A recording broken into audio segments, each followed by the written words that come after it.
Hi, my name is Morgan McCammon, and we're going to be talking about the joints in your body. So first we have your cervical spine or your neck. It's made up of facet joints that allow for a bunch of ranges of motion, about 3 degrees of freedom. First we have cervical flexion and extension, which are going to be on the sagittal plane. And we have lateral flexion on both sides like that on the frontal plane, as well as cervical rotation on the transverse plane. And the shoulder, the glenohumeral joint over here, is a triaxial joint, and it has 3 degrees of freedom. It's a ball and socket synovial joint, and it allows for shoulder flexion and extension on the sagittal plane, and shoulder abduction and adduction on the frontal plane.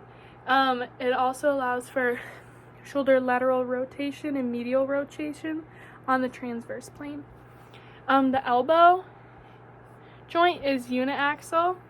It allows for 1 degree of freedom. It's a synovial hinge joint, and it also has pivot joints that allow for supination and pronation. So elbow extension is on the sagittal plane as well as flexion, and forearm supination and pronation are both on the transverse plane. The wrist is biaxial. It has 2 degrees of freedom and is an ipsilateral synovial joint. So we have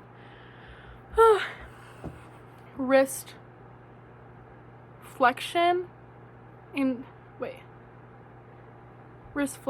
extension on the sagittal plane, as well as ulnar deviation and radial deviation on the frontal plane. We also have the trunk, which is the lumbar sacral joint. It has 3 degrees of freedom. It allows for trunk rotation on the transverse plane, trunk lateral flexion on the frontal plane, and trunk flexion and extension on the sagittal plane.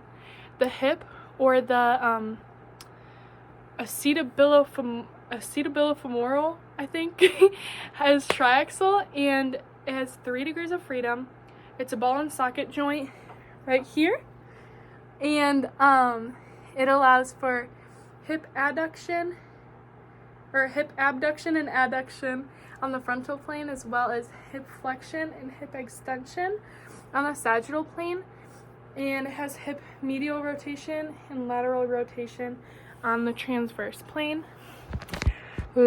Second to lastly, we have the knee, which is the tibiofemoral joint.